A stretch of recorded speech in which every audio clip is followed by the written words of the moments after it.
All right, everybody, welcome in. My name is Letiredd, content creator over on Twitch, and today I'm doing another react on the Inside Star Citizen Intro to Jump Points. Looking forward to this one because we don't know too much about the jump points other than they take us from one system to another, which is pretty basic.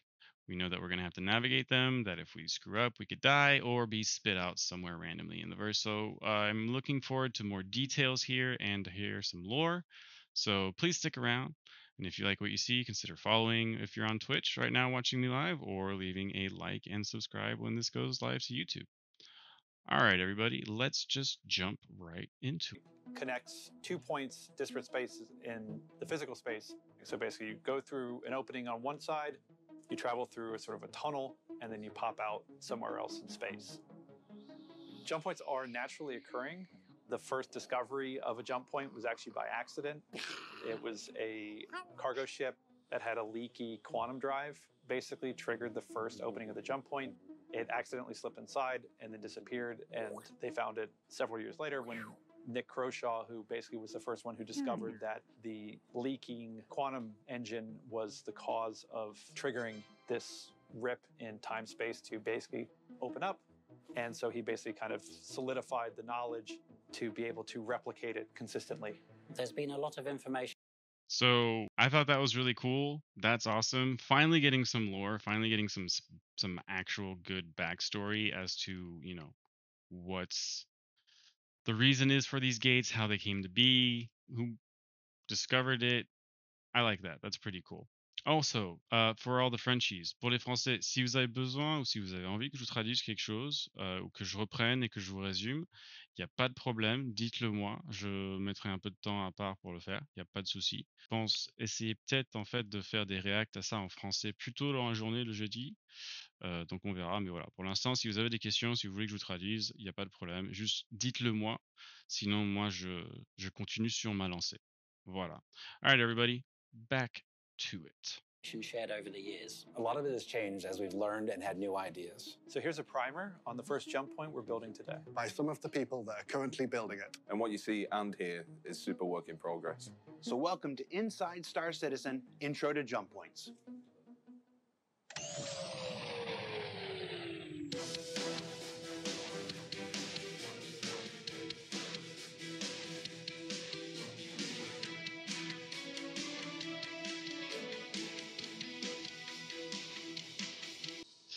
I never got into Doctor Who.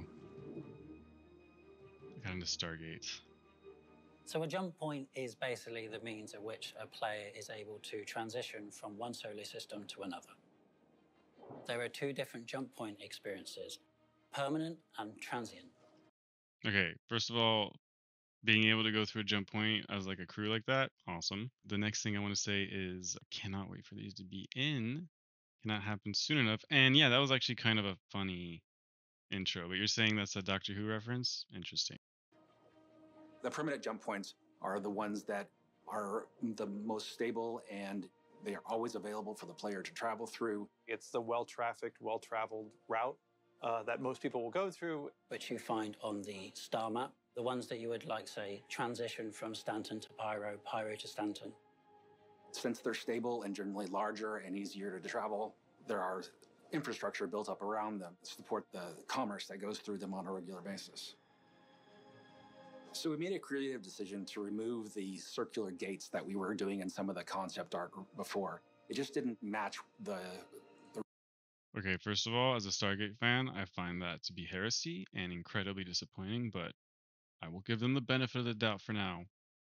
reality of how we wanted to set these up in the world. They're supposed to be naturally occurring. And if you have like this infrastructure around it making this circular jump gate, then that's not showing like how it actually functions in the world. We've lost this sort of size restriction when it comes to permanent jump points. So the main jump points that lead from system to system will accept any size ship. Transient jump points are more ethereal. First, you have to find them.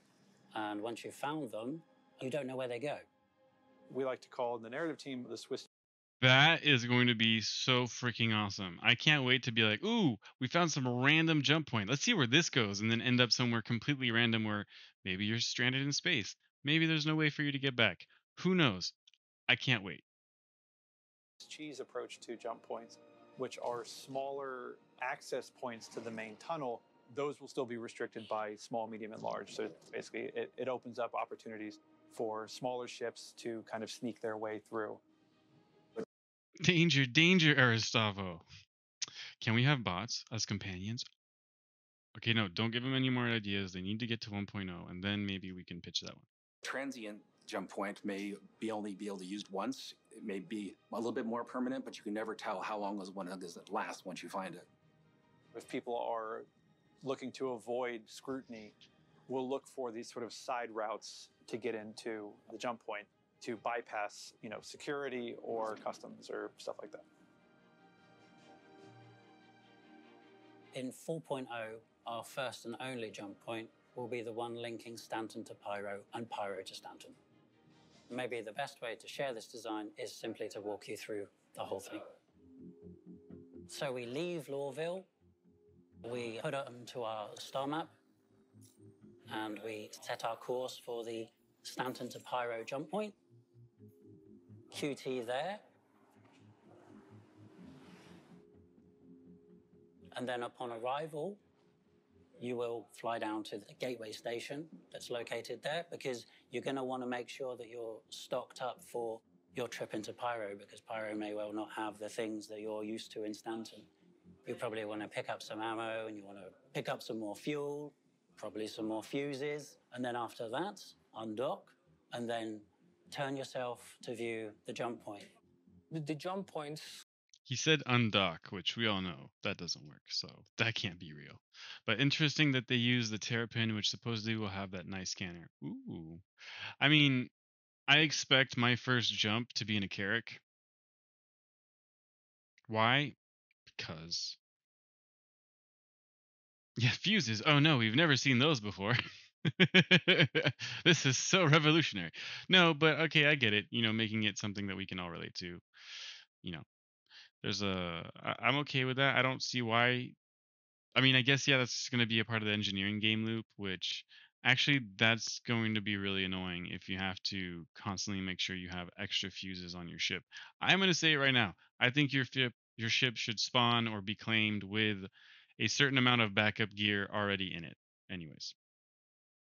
So yeah, specifically for the intermittent jump points, the Terrapin and not like a Gladius. Right. Well, I mean, even in Wing Commander or, that universe, it was very rare to see a fighter make a jump on its own. So I feel like he probably just carried over that idea. Only Freddie Prinze Jr. can, jump a fighter solo. No one else. Just him. He's the best at it. Will be visible from far distance. It probably will appear as a small star kind of a thing that just pulses and asks you to come near me.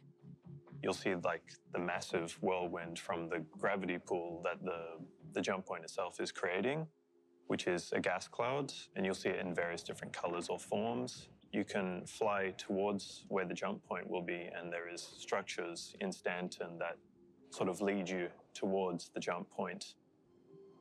When you approach the jump point, what you'll hear is the general ambience of... Okay, so I have a question. If there's not going to be guaranteed fuel in Pyro, which we've seen the stations, we know they have fuel, right? I mean, you can spawn there. If they had no fuel and you had to spawn there and fly back to Stanton just to get fuel, then how does that... Anyways, so that can't be it. But it looks like going in as a crew and having somebody with a Starfarer who can refuel. Oh, yes, and stations are rep-gated behind, whether you're chums, buddies with the Ninetails or the Dusters. And I think there's a third faction of lawless people there, right? Yeah, me too. I can only remember Dusters because now we have their gear, in Stanton around Hurston and Microtech. That's about it. The whole area, whether that's the distant portal emitting energy or violent clashes of thunder that is drawing the player into the central jump zone. And as we get closer, this will build up, and the player will feel like they're being drawn into something primordial. With jump points, multiple players can take them at the same time. So it is probably likely that you will encounter other players waiting to make their jumps. And you'll also see like the security and the turret infrastructure around it that's providing a safe experience on the permanent. That looks pretty cool. I'm not gonna lie. That's awesome. I'm not looking forward to sitting in traffic in the verse. I do that enough. Or not anymore, but I did that enough in real life. I don't need to do it in a game. You know, like, do we have to have congestion at the start points? Get jump gates? The CDF for Pyro. Citizen for Pyro. I don't know if I'm gonna spend a lot of time in Pyro, but I don't know if I'm gonna call Pyro my home. I mean, it all really depends on the game loops that open up, and I mean, we're not really talking about too many game loops right now, other than cargo. So, the reality is, it's probably going to be a lot of the same or a lot more PvP oriented in Pyro, and I'm okay with that, and that can be very fun. But I think that's also a very good thing to have PvP oriented systems, so that other systems can, you know, you can go about your business maybe and have a little bit less risk of being pirated, or if you do, then it's a more organized force who maybe, because of the amount of security there, don't want to deal with that and may just, hold your cargo ransom or ask for a cut and let you go on your way. See, Carrick. In order to perform your jump, the first thing you need to do is get closer to the jump point. But you won't be able to go all the way up to it. Like when it's not active yet, it has a field around it that will push you away until you've attuned to the anomaly that allows you to go through. You have to call ATC. The anomaly needs ATC to be able to allow you to enter. When you're using a jump point, you're actually just an individual. So the ATC calls that you have to make are for you, and then the groups that you go in are designated by the ATC. If you contact ATC at the same time, you can be put into the queue together, but there's no guarantee that you'll be in the same jump group. If you want to jump with your friends, you need to make sure that you arrive together, and when you call ATC, you will be able to see how much space is in the group. So if you have friends and you want to jump together, you'll be able to know exactly how much room there is in that group. And if it's not enough for you and you want to go with your friends later, then you can forfeit. What is and that? You What's go a again. cutter? In the future, I definitely want to have some more quality of life features where you can get into queue at the ATC as a party. But currently, our ATC does not support queuing as a party, so you'll just be doing it as an individual. Once you are within range of it, you need to be changing over to nav mode. Your UI will automatically change to the jump drive UI, which will allow you to know if you're aligned, if you're tuned, if you can go in, if it's blocked. You have a visual input of the UI. The HUD is moving, is turning until you have a message notification that tells you, all right, you're aligned. If you look away, of course, that will trigger the cancellation of that alignment. If you move away from your position, you'll lose probably your position in the queue. You'll have red markers that tells you, or you're on the wrong side, you have to move to that direction. You'll have also kind of like a landing strip where you have the lights that tells you, oh, you have to go in through this area. So you'll have those rings that pulse and tell you you're correctly aligned. So, I mean, that seems pretty involved. I can understand maybe the first iteration not having a party up feature for the jumps, which it's interesting that they talk about putting you in groups of other players. I am curious as to how that's going to work. Does that mean you're going to go through the room port? Maybe they'll explain it to us right now. I'm curious, but at least they're thinking about it. They're talking about that being a feature that would be nice to have eventually in the game, but I don't think it's super necessary for the first iteration of this. The ATC has gotten to your group and you're now able to use the jump gate. Your jump drive will start attuning to the gate.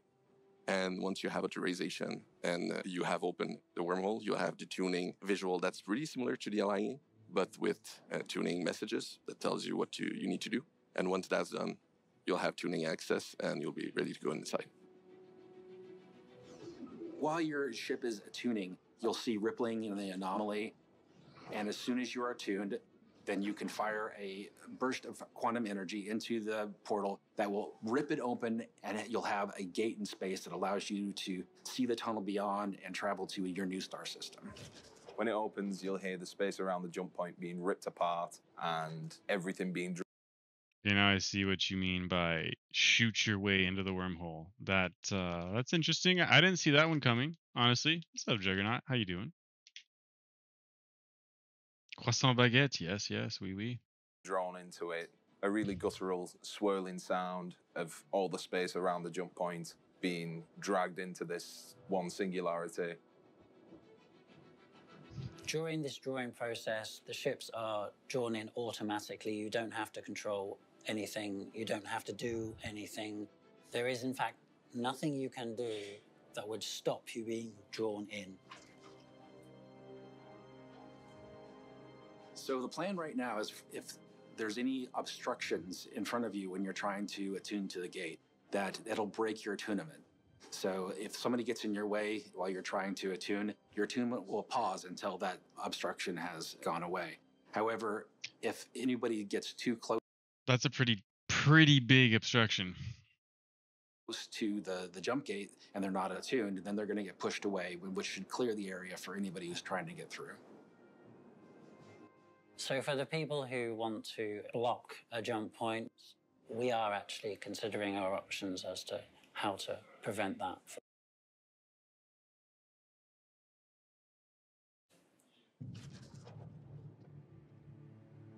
When you cross the threshold, you'll hear an instantaneous whip of the ship being pulled in and the changing of atmosphere between deep space and this singularity that you're being dragged into.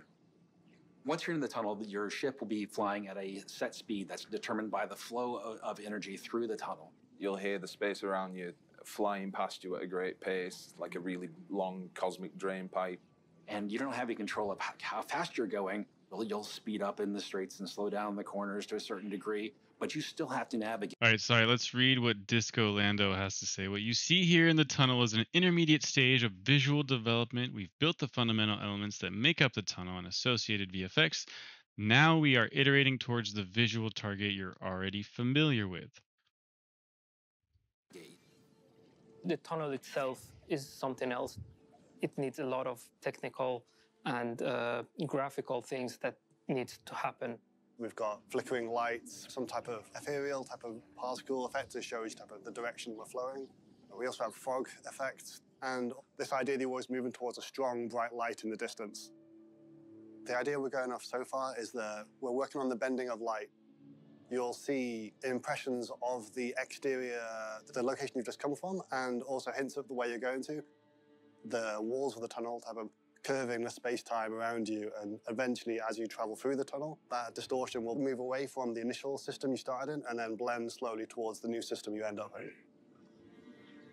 We can kind of do anything we want because it's an enclosed space, so we're doing things like, on the rendering side, we're taking the sunlight, which we don't normally need when you're in an enclosed space, and we're reusing the sunlight, all the text that goes behind that with high-res shadow maps and these type of things and directional occlusion, and then reusing that and using that to create a flickering, pulsating effect in the tunnel. And we can take a lot of shortcuts and do a lot of cool things that aren't really possible in the rest of the game because we have this totally enclosed and bespoke play space. You will not see two-lane traffic inside the jump tunnel itself. In the jump tunnel, you'll see the ships ahead of you, and if you look behind, you'll be able to see ships that are in range behind you, but you won't see traffic going the other direction. That's cool. I like the idea of a conga line going through a space point. I mean, as long as there's no traffic. Yeah, friendly A2 inbound finally. Yeah, I mean, that'll be interesting to see. Speaking of dropping a mine of a bomb out of the back wall in the jump. I think genius. I will gladly test that out and be the person that goes behind you.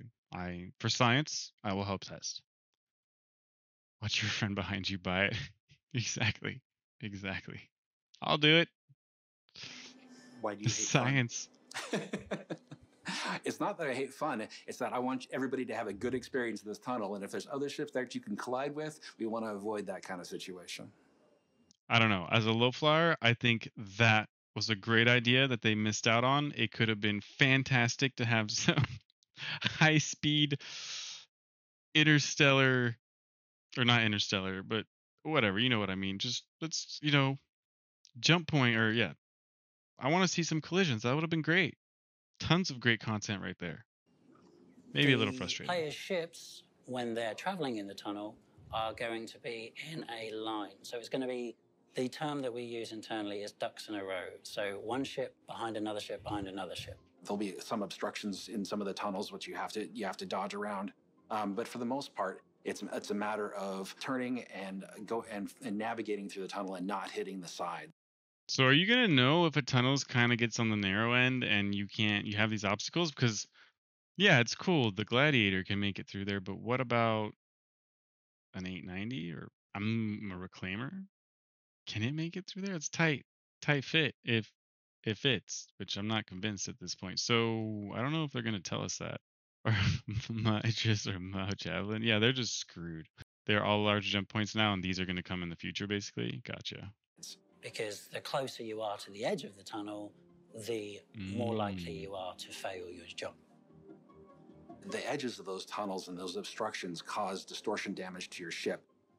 There's a pool on your jump drive, and if this pool fills with distortion, then your jump drive will shut down. If your jump drive does shut down, then you're going to fail that jump. You get booted out of the tunnel, and there's a number of places in the system where you could end up based on like how long you've been in the tunnel. You could end up back in Stanton, or you could be in Pyro, but you're not going to be at where you wanted to be. You're going to be at the edge of the system somewhere and have to find your way back. Currently, the jumps that we are toying with are about 3 minutes, but this is still open to iteration based on. I mean, yeah, how do you fit the Retaliator through any of that? Or sorry, the Retribution, not the Retaliator. The Retribution. I mean, you gotta think, wait, is that thing too big to go through every jump point? Does it need a special jump point? Or does the rift you create when you space shoot that thing with quantumness, does that make a bigger hole? I don't know. On how many ships we want to have in that tunnel, how close they are, and the trip needs to be long enough in order to cover the transition from your origin system to your destination system. When you are arriving via a jump point, you will realize that you aren't actually coming through the same entryway that you would have been passing through to go to the next system. Players will not be able to necessarily camp that point just for you to exit it. The intention is that there will be multiple locations where you will exit to, and so this will mitigate that threat. It's kind of a shotgun approach coming out of the jump gate because we don't want everybody to be slamming right into each other. We want to be able to spread the ships out that are coming through and get your own view of your new setting and where you're at. So when you come out of the Pyro side of the jump gate, you should come out into completely different space than on the Stanton side. So it's sort of like a cave of gas. But there's also some structures that lead you directly towards the station. You can do anything you like there. It's just a normal R&R station that is just nice and safe before you go out into Pyro itself, which is more dangerous, of course. Okay, so you can immediately refuel when you get on the other side. That's good to know. I've seen things you people wouldn't believe. All those moments will be lost like tears in the rain. All right. I'm assuming this is a quote from something, and I'm not picking up on it. I'm disappointed in myself. Blade Runner, there you go. It's like, I know this is a reference to something. Fuck, what is it? I need to watch that again. I haven't watched that in a long time. It's time. All right. This is looking pretty cool. The visuals we just saw of what Pyro looks like when you come in through the gate are absolutely stunning. I do really hope that that's close to what it's going to actually look like for us in game, because that would be fantastic to have that first experience of going through the gate and arriving at Pyro. That would be truly, truly great. Let's see what else they have for us to see. We've already shown on the tech preview that you can enter a jump gate and come out the other side, and we've got the ability to transfer servers. We've got that working even better than we ever thought we could at the beginning. We want to make the experience of going through the tunnel as seamless as possible. We don't want it to be super hard, but we want it to be engaging. We're going to save the challenging experience, the super hard acrobatics for the transient gates when we get to them. We're dialing in the numbers about how many people jump at the same time distance between ships, precisely the speed at which ships move down the tunnel, things like that. There's a lot of variables involved in balancing it, and there will be far more testing in the tech preview channel for jump points, so you can look forward to helping us figure out there. Yeah, it's really exciting to be to this point where we're able to deliver this new system of transferring yourself from one star system to another, being able to visit an entirely new star system, and having that experience of going from Stanton to Pyro. It's going to be exciting. Thanks for watching, and we're all really looking forward to being able to make these jumps and just a normal part of our gaming life. There you go. Which is fun, because jumping is fun. Out of context, that could be horrible. But all right, so we're seeing some cool stuff. I don't know. I agree with him. It'd be nice to see these things in game, but Pyro when? You guys have 2 months and 1 week basically to deliver, so hurry up. So what did we learn this week? Well, hopefully a whole heck of a lot about the first jump point that's currently in development and scheduled to make its way into Star Citizen Alpha 4.0 in just the next few months. Yeah, I didn't say before the end of this year. We're still targeting something a bit sooner than that. And that's all I'm going to say. And while jump... He said it. He didn't confirm Q3, but he said soon. Soon, TM. Fuck. So that confirms it for me. SitCon is when we're getting Pyro. SitCon. It has to be SitCon. That's when we're going to get Pyro. If it's before the end of the year, but he didn't say Q3, SitCon. My emotions, consider them toyed. Abso-freaking-lutely comes through. I am not sure about anything, Gustavo. This is Star Citizen. No one is sure about anything. No one can be sure. How could you? How could you possibly? It's fine. It's fine. We're moving on. Feed me the Danny. No, this is SitCon. I'm sticking with that for now. I reserve the right to change my mind in a week or so. points are a major milestone for the development of this game. Before we let you go this week, I'd like to talk to you about a different kind of milestone unique to the program that you're watching now. ISC began in April of 2019, and since then, we've managed to tell a variety of different stories about more aspects of game development than you're probably likely to find anywhere else. That's 200 episodes so far, including the one that you're watching right now, with no plans to stop or slow down in the future. But this journey didn't start in 2019. That's because ISC is only the latest form of a program that's nearly as old as our project. Before then, we were proud to bring you Around the Verse, the talk show at the end of the universe, first created by Ben Lesnick and Sandy Roberts and hosted by an entire cavalcade of CIG developers filling in here and there, with segments that sometimes spawned into their own series like Bug Smashers, Lore Maker's Guide to the Galaxy, Ship Shape, and more. That was 228 episodes filled with a whole bunch of people that may not have always known what they were doing behind and sometimes in front of the camera, but doing everything we could to entertain, inform, and simply showcase the folks who make these video games that we're working on. But even they built their legacy on our first weekly behind-the-scenes talk show created by Eric Peterson and Michael Moreland called Wingman's Hangar, with Hangar with 2 A's. Old heads will know. 72 episodes of that set the foundation for CIG video content to come, even if some of it was just what we shouldn't do. Should I bring back hazy thoughts? No? Okay. So, 72 episodes of Wingman's Hangar, 228 episodes of Around the Verse, and 200 episodes of Inside Star Citizen. I had someone check the math on this 3 times. Someone was me, because I had to be sure. That makes this show not only the 200th episode of Inside Star Citizen, but also the 500th episode in a legacy that we're very proud to maintain, and hopefully continue to improve upon for years to come. Now, we don't have any fireworks or anything like that, and that's not really my style anyway. Instead, I wanted to pay tribute to the 680 people that have worked on or participated in or otherwise made one of these 500 episodes possible. And no, That's also too many to sing about. So instead, we spent the last 3 months. See, immediate disappointment. I wanted another song because this time I would have been able to make a GIF or like an emo out of it, and it would have been great. 500 episodes proceeds to pat Jared on the back. Yeah, good job, buddy. 500 episodes is impressive on YouTube.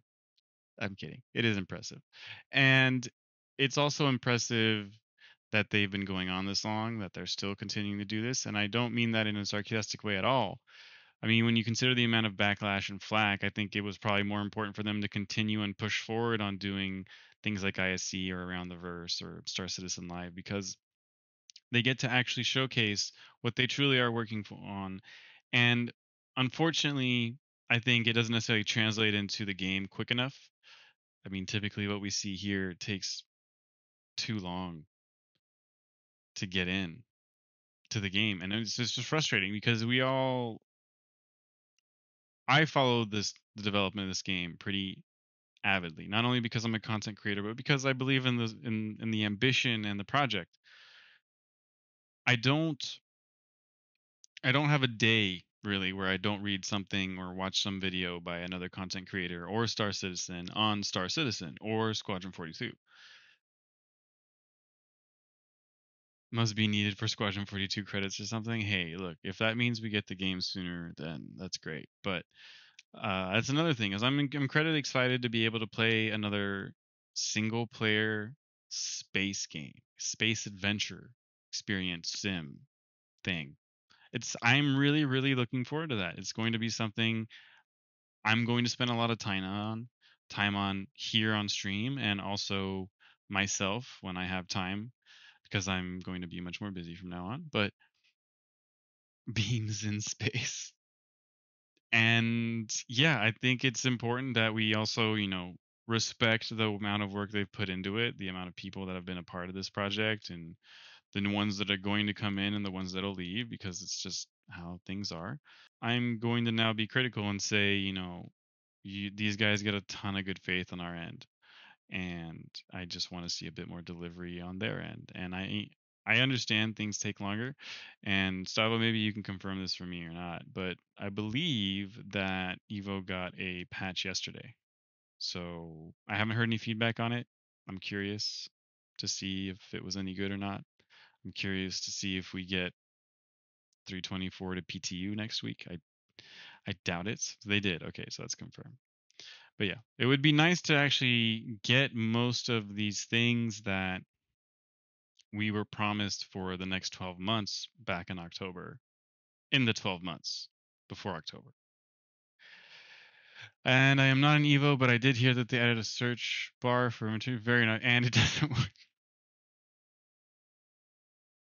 That's fine. They tried. It'll work eventually. Soon. Going through every record and video we've made in order to ensure that we didn't miss anyone. But before we play our first 500 episodes credit roll, just let me thank the one group of people that aren't listed. No, not you. Move. Yeah, there you are. There you are. You've allowed us to tell stories of game development for 500 episodes now. And that's not even counting all the other programs over the years. You do this each and every week by responding to what we share. And as Dave Kaplan said just 2 weeks ago on this very program, that engagement and feedback is truly what keeps many of us going. And I'm certainly no exception. So thank you once again. Thank you for letting us share the people and process of game development with you. And we'll see you all here next week. And maybe the start of another 500. Okay, as long as it's not 500 before 1.0, I'm fine with it. Is this a long ass list? This is long ass list. All right. Let's end it there. Yeah, I was gonna say this looks that's a long list. Oh yeah, and it keeps on keeping on. All right, cool. Well, thank you everybody for joining for today's Reacts. I hope you enjoyed it. Thank you to everybody watching me on YouTube later on. Appreciate your support as well. If you didn't agree with something or if you have something to add, please feel free to leave it in the comments. I will probably look at it. But all right, everybody. Thanks again. If you liked what you saw, please consider leaving a like and subscribe. And if you didn't, thanks for hanging out for this long. Appreciate it, everybody, and I will see you next week for another ISC.